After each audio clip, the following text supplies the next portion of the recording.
Today we're going to learn the spike stitch in different sizes, and it's really cute whether you are making amigurumi or any piece of clothing. So if you want to learn it, stay with me. The spike stitch comes from the single crochet, and it's very important that when you make this stitch, you try to keep the shape of the stitch as a V instead of an X. You can also make this stitch either in flat rows or in the round. And it also looks better if you use a different color to make this kind of stitch, like I'm doing here. So let's start by making a single crochet just to start this sequence. And I'm going to start with a single crochet in a V shape, and then I'm going to make my first spike stitch.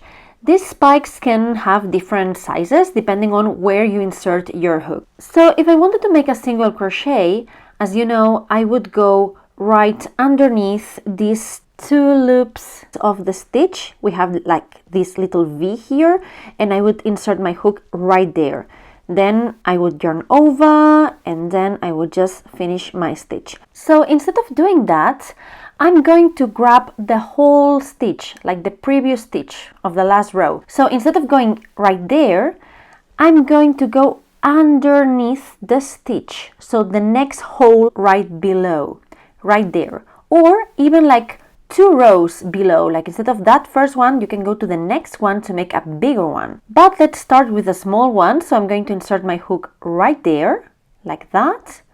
I'm going to yarn over, and then I'm going to yarn over again to close my stitch as if it was like a single crochet, as usual.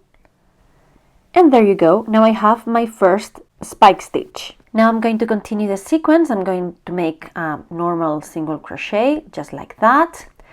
And one thing that is very nice about the spike stitch is that you can make sequences combining single crochet and spike stitches, and even small and big spike stitches. Like for example, now I'm going to make a big one. So instead of going there, I'm going to go further, not there, but even further, just 2 rows below. So I'm going to insert my hook right there. I'm inserting it. I'm going to grab some yarn like that. I'm going to yarn over, and you will have to pull the yarn to make it as tall as the 2 rows that you are covering, and then you finish your stitch, and there you go. Now you have a big spike stitch. As you can see, the spike stitch is really easy to make, and it's very cute. And as you can see, you can use it like in flat rows, as I said before, or you can also use it in the round, like in this doll. It's a very nice addition to your clothing and your dolls. If this video was useful to you, please like and subscribe, and there are many tutorials and patterns awaiting for you. Thank you so much, and see you next time. Bye!